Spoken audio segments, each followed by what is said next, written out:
everyone, and happy World Book Night. I'm Amber Edwards and I'm the librarian at the Lastarta campus of St George's British International School. So tonight is World Book Night, which is an annual celebration of books that brings people of all different backgrounds together with the aim of inspiring others to read more. And tonight is actually the 10th anniversary of World Book Night, so we have even more reason to celebrate. The theme of World Book Night this year is Books to Make You Smile.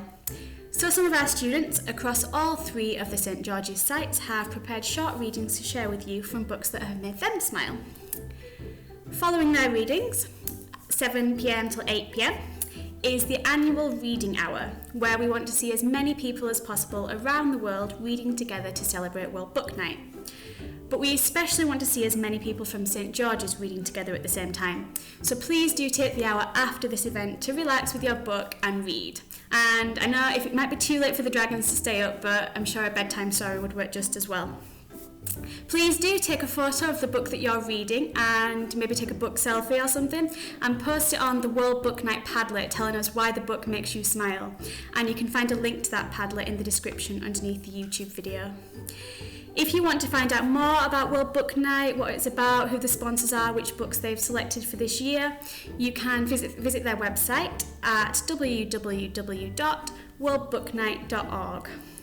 But for now, let's sit and listen to our wonderful student speakers reading extracts from books that have made them smile. Thank you for watching and I hope you enjoy the event.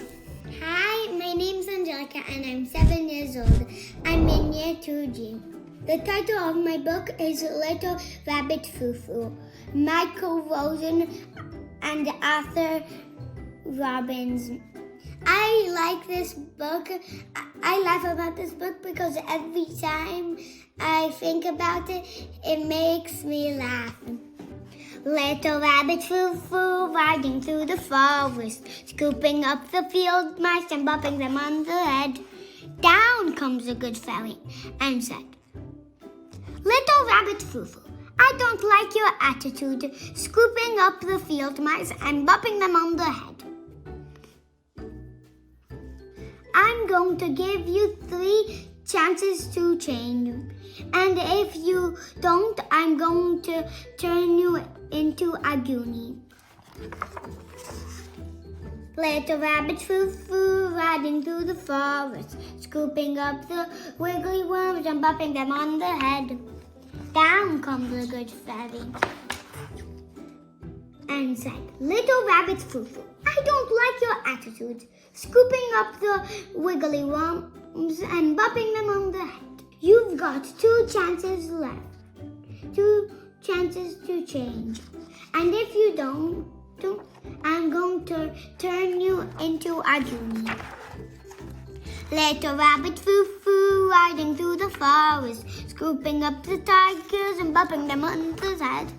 Down comes a good fairy and said, Little rabbit foo-foo, I don't like your attitude, scooping up the tigers and bopping them on the head. You've got 1 chance left to change, and if you don't, I'm going to turn you into a goonie. Little rabbit foo-foo riding through the forest, scooping up the goblins and bopping them on the head. Down comes a good fairy and said, Little rabbit foo-foo, I don't like your attitude, scooping up the goblins and bopping them on the head. You've got no chances left, so I'm going to turn you into a goonie. Yeah!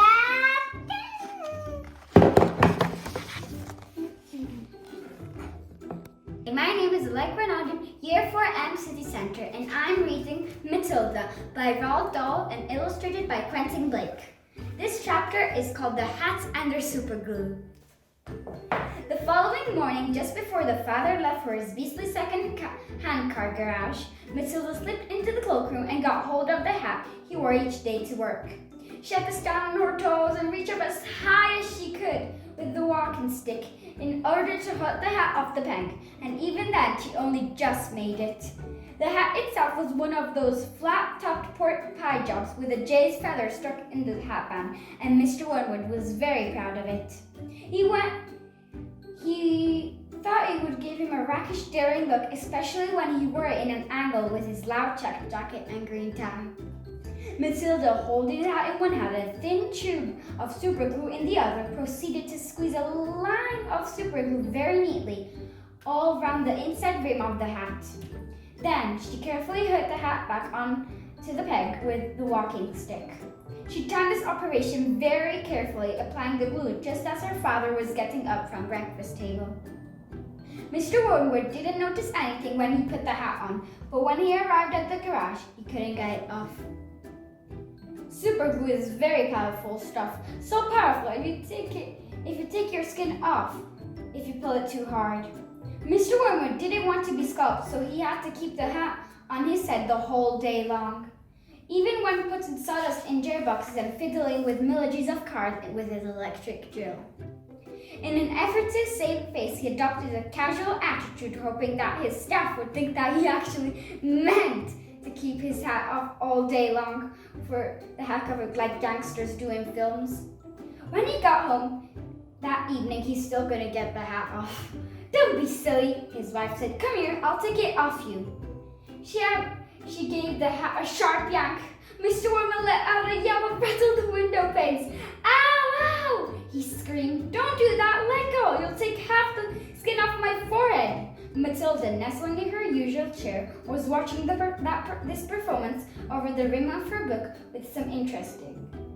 "What's the matter, Daddy?" she said. "Has your head suddenly swelling or something?" The end. Bye! My name is Ahmed, and I'm in Green Rabbit. And my favorite book is Be Careful, Bunny. The beginning of a book called My Brother is a Superhero. My brother is a superhero, and I could have been one too, except that I needed to go for a wee. My name is Luke Parker. I'm 11 years old, and I live in a mild-mannered part of London with my mum, dad, and big brother, Zach. He wasn't always a superhero, but with a name like Zach, you've got to wonder if my parents had a hunch that one day he'd end up wearing a mask, and a cape, and saving orphans from burning buildings. I mean, come on, it's not a name, it's a sound effect. It's what you get in a comic book when a superhero punches a supervillain. Pow, blam, Zach. It seems to me that in life you are faced with clear-cut moments when things could go one way or another. Vanilla or chocolate. Smooth or crunchy. Drop the water bomb on Dad's head or hold fire. It's up to you which choice to make, and sometimes all it takes to change the way of your whole life turns out are 4 little words. I need a wee. Lulu has a family. One day we walked a long way down the river. We chased lizards, sniffed at other animal tracks, and rolled in the sand. Sometimes we would just stop and just sit in the shade of a tree. It was very hot. We were feeling adventurous that day and walked further than we ever had before. It had been hot and dry all day, but suddenly a thunderstorm blew in. The thunder was so loud that the pups got really scared and ran away to hide. I barked and barked but couldn't find them anywhere. Eventually I went back home without them. I had taught the pups how to follow tracks, and hoped that they would remember these lessons. Back home I waited and waited. The pups had run so far in their fright that they couldn't find my tracks. They couldn't even find the river. So they wandered all over trying to find their way back home. Jasmine was a lot more timid than her brave little sister, Little Lass. She was ready to give up. Then they had been lost for quite a few days and had hardly eaten anything. Little Lass wouldn't give up though, and after several days out in the bush by themselves, they finally found their way back home. They were tired and very, very hungry. I was so happy to see them again. I really missed them. Also, I had some very special news for them. Their Uncle Piero was coming up from Melbourne to visit. He was so proud to be an uncle. He wanted to meet his nieces. I hadn't seen Pyrrha since my trip to Melbourne when I was a pup. Pyrrha arrived and met his two nieces. Jasmine was really shy, but Little Lass got really excited, and soon she and Pyrrha were playing rough and tumble games. I joined in as well. It was great fun. Jasmine didn't like rough play and preferred to watch the butterflies drifting by on the breeze or listen to the birds singing. Pyrrha thought he'd play a joke on poor little Jasmine, so he crept up behind her so she didn't even know he was there. Then he growled really loudly. Little Jasmine was so scared that she ran under the house and hid there all afternoon. Lulu has a family. My name is Ruggiero. I come from Year 3J. I recommend this book for Year 3, Year 2, Year 1, and Dragons. And today I will read you a little part of this called Mr. Funny. And this makes me a lot laugh. Mr. Funny lived in a teapot. It had 2 bedrooms, a bathroom, a kitchen, and a living room. And it suited Mr. Funny very nicely. One day, Mr. Funny was having lunch. He wasn't very hungry, so he only had a daisy sandwich and a glass of toast. Delicious, he murmured to himself as he finished his funny lunch. There is his house and his funny lunch. After lunch, Mr. Funny decided to go for a drive in his car. Mr. Funny's car was a shoe. Have you ever seen a car that looks like a shoe? It looks very funny. This is the car of Mr. Funny.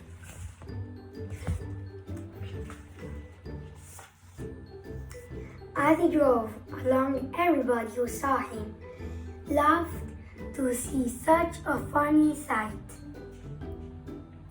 He passed a worm at the side of the road. The worm thought Mr. Funny in his funny car was the funniest thing he had ever seen. He nearly laughed himself in two. There is the worm that is gonna laugh himself into.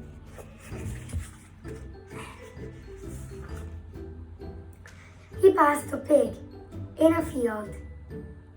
The pig thought Mr. Funny in his funny car was the funniest thing she had ever seen. She nearly laughed her tail off. Even the flowers he passed thought Mr. Funny was the funniest thing they had ever seen. They nearly laughed themselves out of the ground. There are the flowers.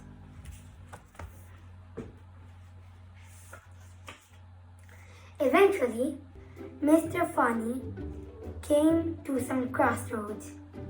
He didn't know which way to go, so he looked at the sign spots. One of the signs said, "To the zoo." That would be fun, thought Mr. Funny to himself. So he drove his shoe towards the zoo. This is a rhyme. There is Mr. Funny with the sign spot here, to the zoo.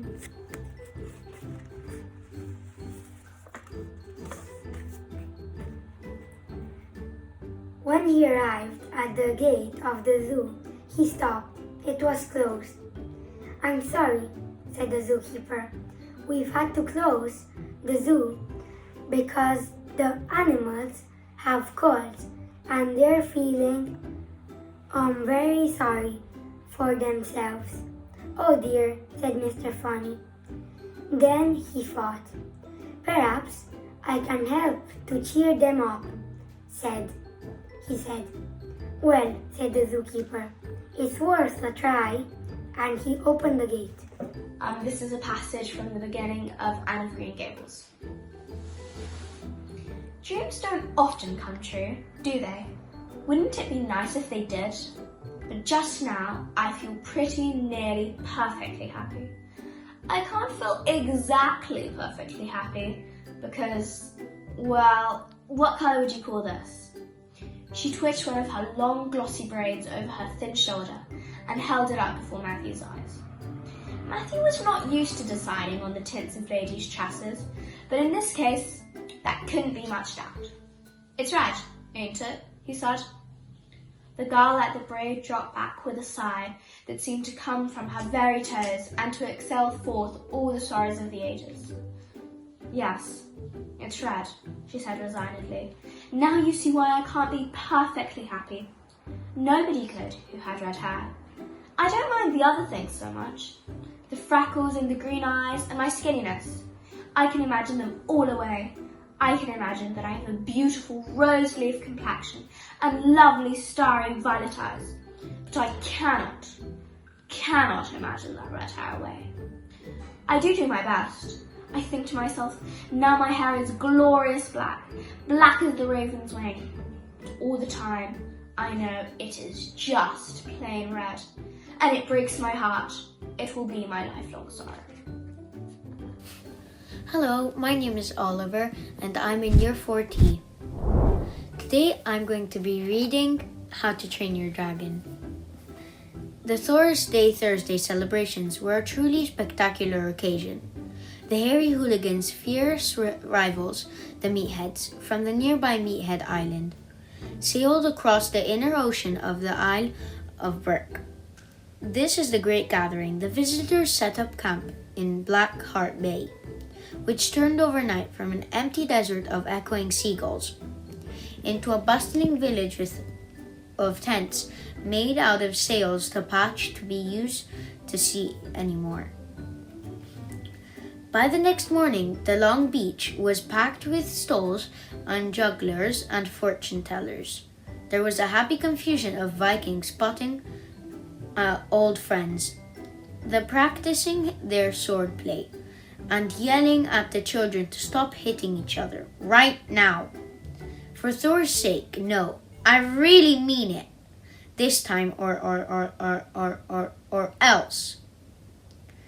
Vast Viking men sat on comfortable rocks. Welcome to the Thursday celebration program of events. 9 p.m. Hammer throwing for the over 60s only.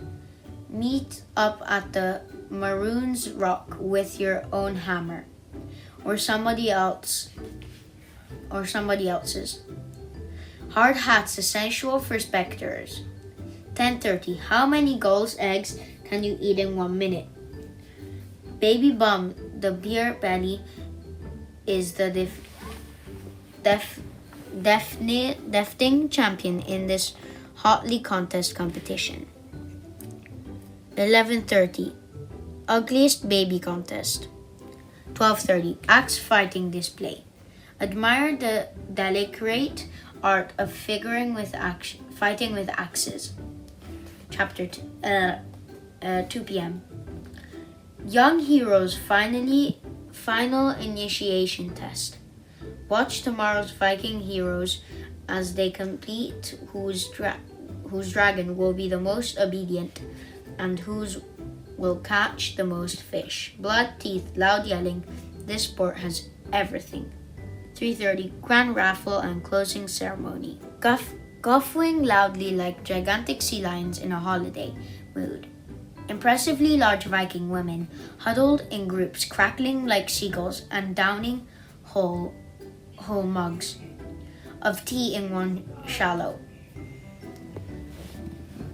Despite old Wrinkly's glooming forecasts of terrible storms and typhoons, it was a glorious hot June day with not even a hint of cloud in the offing. My name is Annabella Tong and I'm in Year 5W. I will be reading an extract of Diary of a Wimpy Kid Old School by Jeff Kinney. The other reason I signed up for film camp was to get out of the house.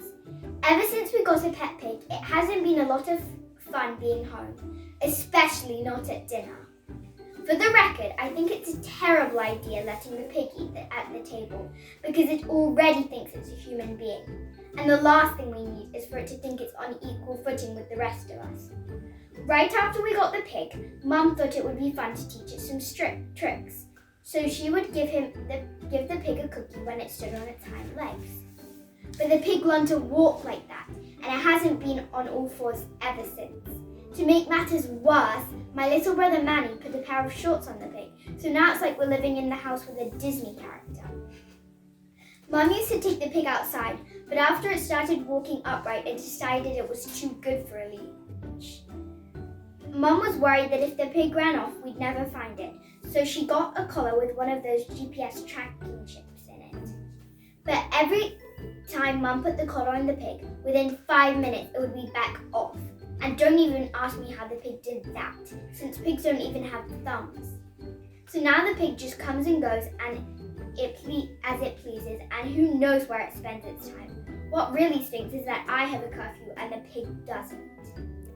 My name is Nefertiti Yelena, and I like this book because he was a little boy, and he built towers. Young Iggy Peg is an architect and has been since he was 2, when he built a great tower in only an hour with nothing but diapers and glue.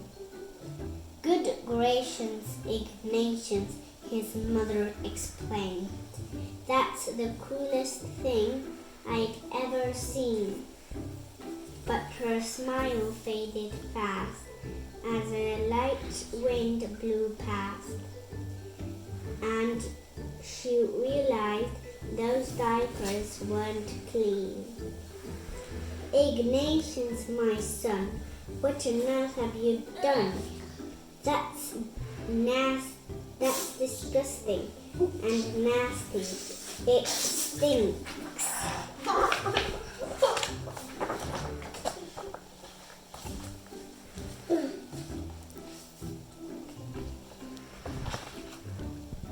But Iggy was gone. He was out on the lawn, using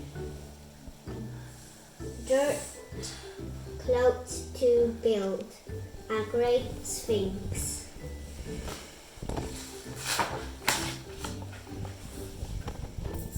When Iggy was free, his parents could see his unusual passion could stay.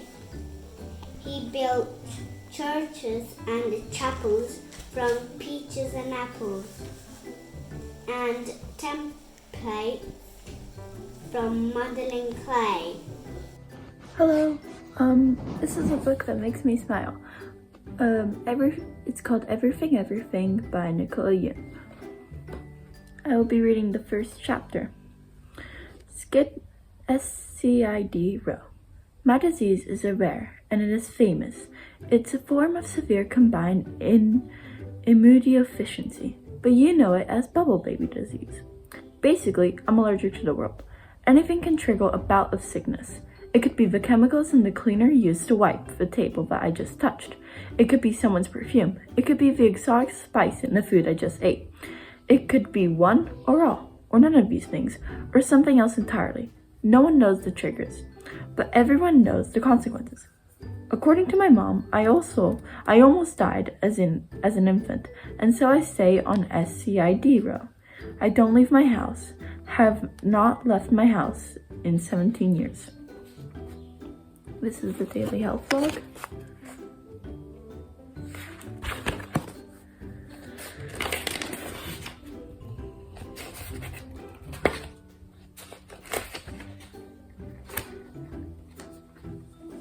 Movie night, or honor Pictionary or book club.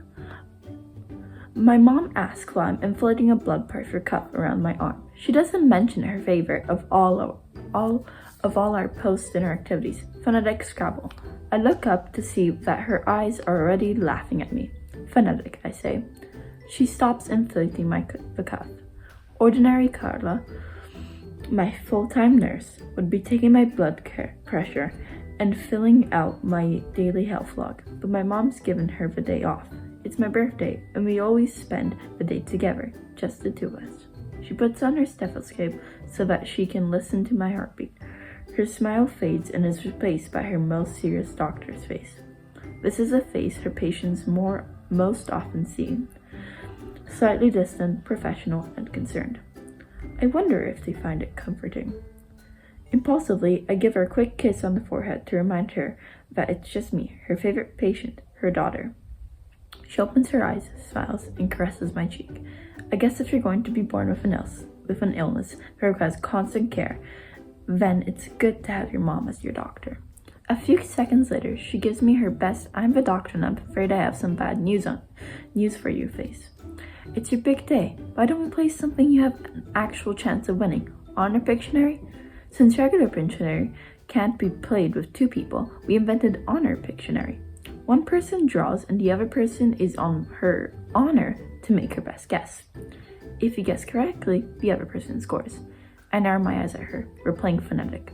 I'm winning this time, I say confidently, though I say no chance of winning. In all our years of playing phonetic Scrabble, I've never beaten her at it. The last time we played, I came close, but then she devastated me on the final word playing jeans, on the triple word score. Okay, she shakes her head with mock pity. Anything you want. She closes her laughing eyes to listen to the stethoscope.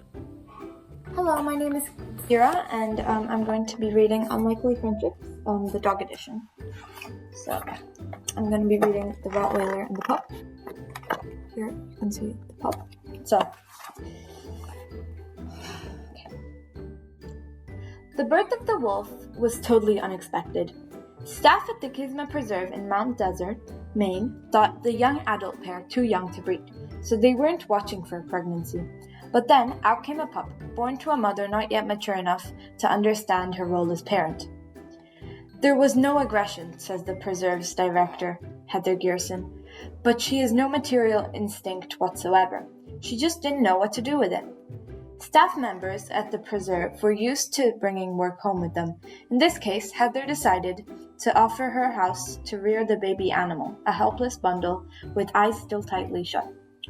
Ulrock, the Rottweiler, was there to greet them when Heather arrived with her tiny charge.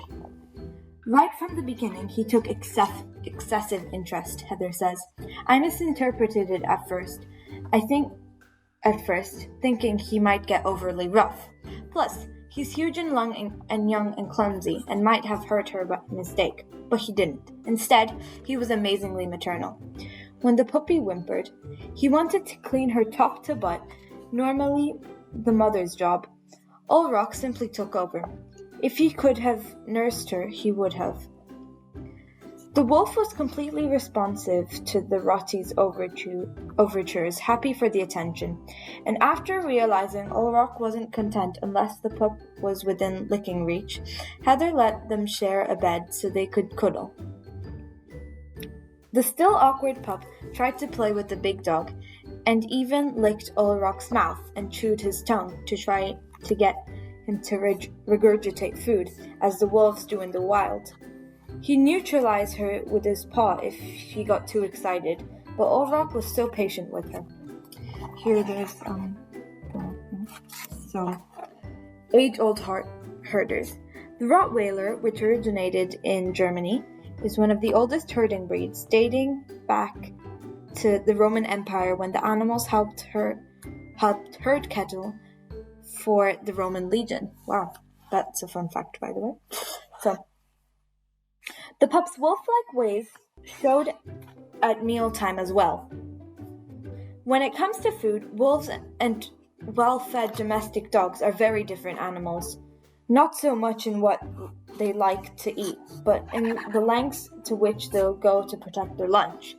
Any self-respecting wolf challenged for her food will curl her lip and snarl, eyes wild and stance wide.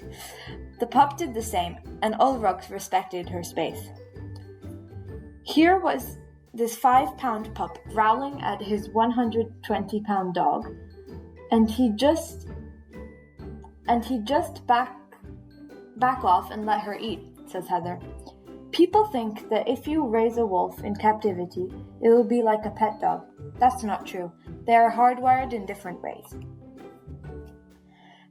That difference in temperament and behavior is one reason Heather wanted to make sure the wolf was exposed to her own species as soon as possible. So when the time was right, the pup was introduced to an old female wolf at the preserve named Morticia, who had been living alone for years. Happily, the two bonded from the start. The pup breathed new life into the old wolf, who became more active having a young animal around. She was soon regurgitating food for her and teaching her wolf mannerisms and behaviors, says Heather. More convinced than ever that the pup knew what she was, the preserve staff felt confident in plans to integrate her into one of the captive wolf packs. Then the day came that elderly Morticia would no longer be there for her young companion.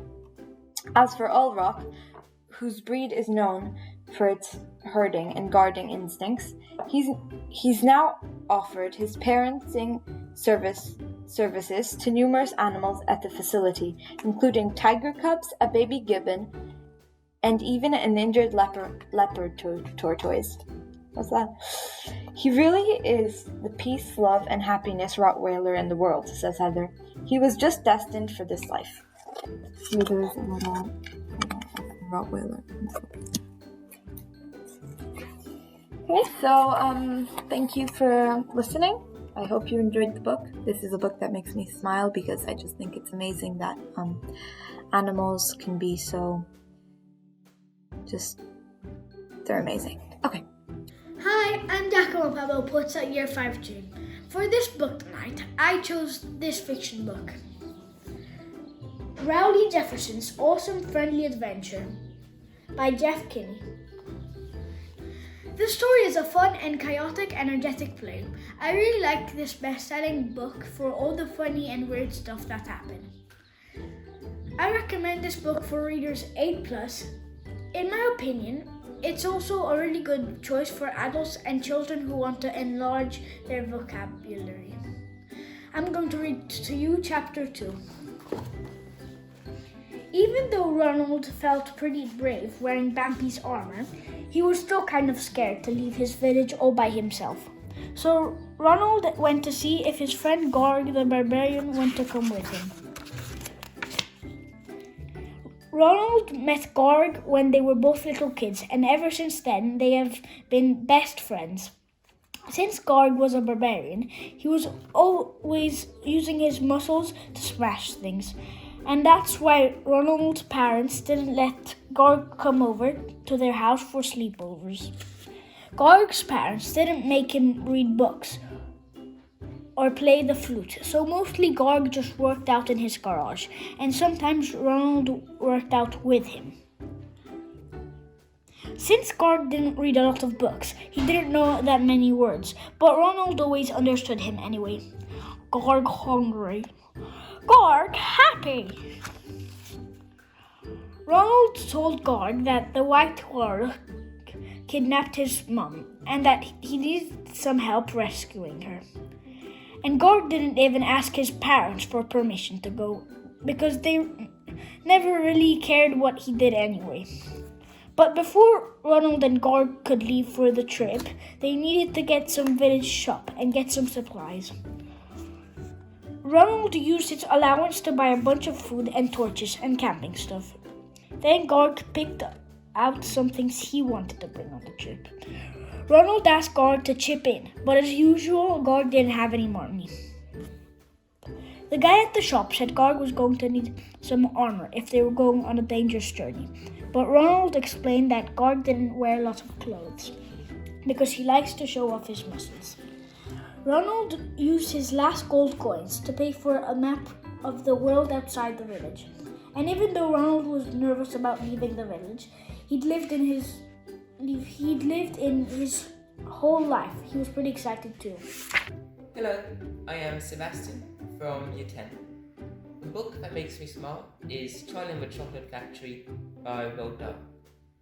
As a child, I greatly enjoyed reading it because there are numerous characters, some intelligent, some envious, some funny, making the book a really wonderful read.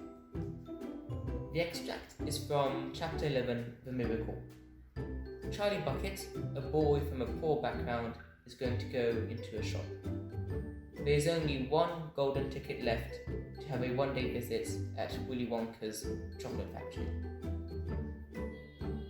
Charlie entered the shop and laid the damp 50 pence on the counter.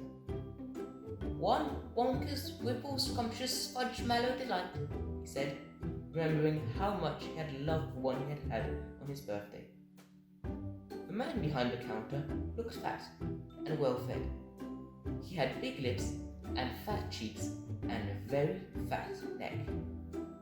The fat around his neck bulged out all around the top of his collar like a rubber ring. He turned and reached behind him for the chocolate bar. Then he turned back again and handed it to Charlie. Charlie grabbed it and quickly tore off the wrapper and took an enormous bite. Then he took another and another, and oh, the joy of being able to cram large pieces of something sweet and solid into one's mouth. The sheer, blissful joy of being able to fill one's mouth with rich, solid food. "You like you wanted that one, Sonny," the shopkeeper said pleasantly. Charlie nodded, his mouth bulging with chocolate. The shopkeeper put Charlie's change on the counter. "Take it easy," he said. "'Twill give you a tummy ache if you swallow it like that without chewing." Charlie went on the wolf in the chocolate. He couldn't stop, and in less than half a minute, the whole thing had disappeared down his throat. He was quite out of breath, but he felt marvelously, extraordinarily happy. He reached out a hand to take the change. Then he paused. His eyes were just above the level of the counter. They were staring at the silver coins lying there. The coins were all 5-penny pieces. There were 9 of them altogether. Surely it wouldn't matter if he spent just one more. "I think," he said quietly, "I think I'll have just one more of those chocolate bars. The same kind as before, please." "Why not?" the fat shopkeeper said, reaching behind him again and taking another Whipple Scrumptious Fudge Mallow Delight from the shelf. He laid it on the counter. Charlie picked it up and tore off the wrapper. And suddenly, from underneath the wrapper, there came a brilliant flash of gold. Charlie's heart stood still. "It's a golden ticket!" screamed the shopkeeper, leaping about a foot in the air. "You've got a golden ticket! You've found the last golden ticket! Hey, would you believe it? Come and look at this, everybody! The kids found Wonka's last golden ticket! There it is! It's right here, in his hands!" It seemed as though the shopkeeper might be going to have a fit. "In my shop too!" he yelled. "He found it right here in my own little shop. Somebody call the newspapers, quick, and let them know. Watch out, Sonny. Don't tear it as you unwrap it. That thing's precious." Hello everyone, good evening. I hope you're all doing well. I'm Gemma Capano and I'm from 12J. Tonight I will be reading you a short passage from the book Wonder, written by R.J. Palacio. So, how I came to life. I like when Mom tells the story because it makes me laugh so much. It's not funny in the way a joke is funny, but when Mom tells it, Via and I start cracking up. So, when I was in my mom's stomach, no one had any idea I would come out looking the way I look. Mom had had VIA 4 years before, and that had been such a walk in the park, that there was no reason to run any special tests. About 2 months before I was born, the doctors realized there was something wrong with my face, but they didn't think it was going to be bad. They told Mom and Dad I had a cleft palate and some other stuff going on. They called it small anomalies. There were 2 nurses in the delivery room the night I was born. One was very nice and sweet. The other one, Mom said, did not seem at all nice or sweet. She had very big arms, and here comes the funny part. She kept farting, like she'd bring Mom some ice chips and then fart. She'd check Mom's blood pressure and fart. Mom says it was unbelievable because the nurse never even said excuse me. Meanwhile, Mom's regular doctor wasn't on duty that night. So Mom got stuck with this cranky kid doctor she and Dad nicknamed Dougie from some old TV show or something. They didn't actually call him that to his face though. But Mom says that even though everyone in the room was kind of grumpy, Dad kept making her laugh all night long. When I came out of Mom's stomach, she said the whole room got very quiet. Mom didn't even get a chance to look at me because the nice nurse immediately rushed me out of the room. Dad was in such a hurry to follow her that he dropped the video camera, which broke into a million pieces, and then Mom got very upset and tried to get out of bed to see where they were going, but the farting nurse put her very big arms on Mom to keep her down in the bed. They were practically fighting because Mom was hysterical and the farting nurse was yelling at her to stay calm. And then they both started screaming for the doctor. But guess what? He had fainted right on the floor. So when the farting nurse saw that he had fainted, she started pushing him with her foot to get him to wake up, yelling at him the whole time. What kind of doctor are you? What kind of doctor are you? Get up, get up. And then all of a sudden, she let out the biggest, loudest, and smelliest fart in the history of farts. Mom thinks it was actually the fart that finally woke the doctor up.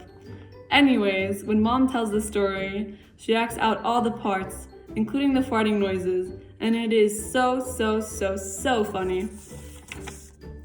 Mom says the farting nurse turned out to be a very nice woman.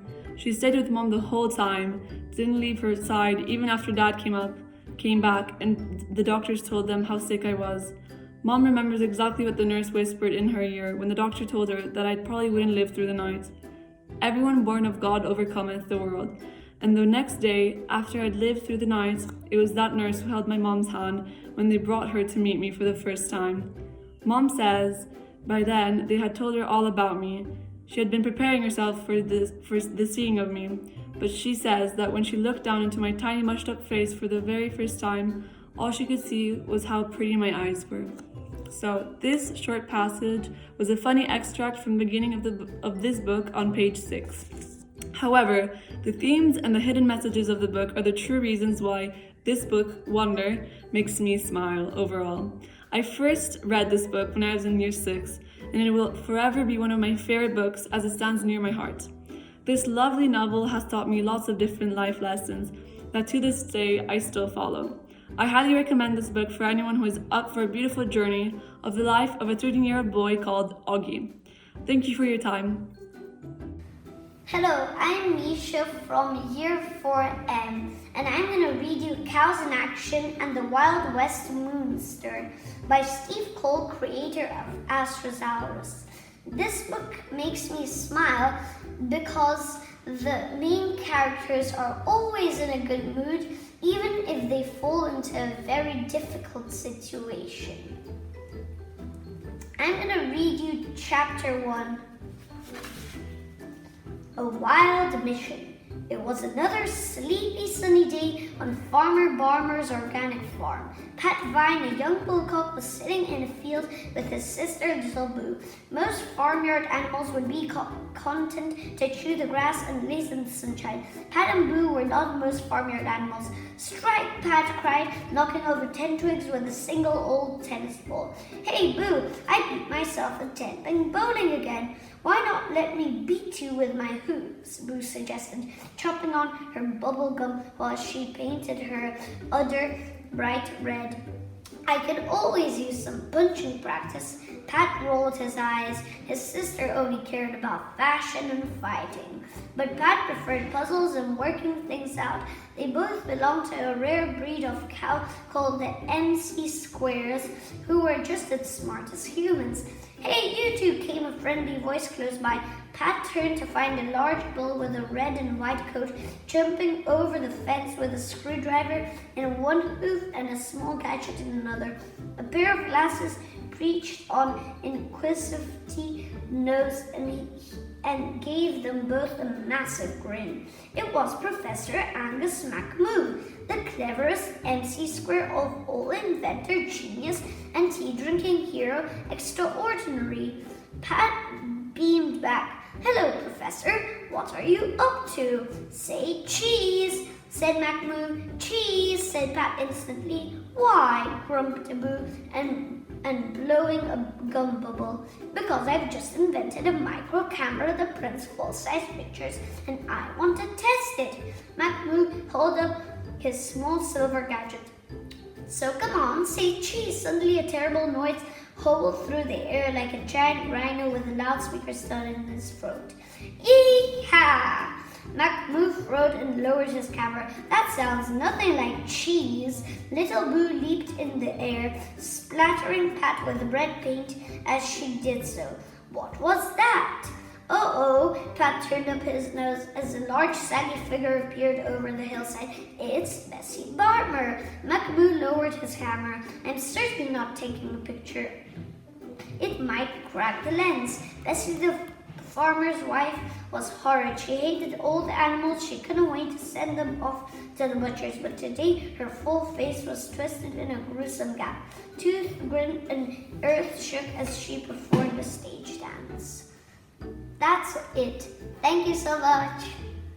Hello everyone, this is Leo from Year 13, and the book I'm currently reading is John Steinbeck's novel, The Grapes of Wrath, published in 1939, winner of the most prestigious prize in literature, the Pulitzer Prize, and was also awarded a National Book Award. This book was made into a notable film in 1940, the year after it was published. The book evokes the harshness of the Great Depression and arouses sympathy for the struggles of migrant farm workers, also known as itinerant workers. The book came to be regarded as an American classic, which at the time was also banned in many communities due to its occasional obscene language and its general themes.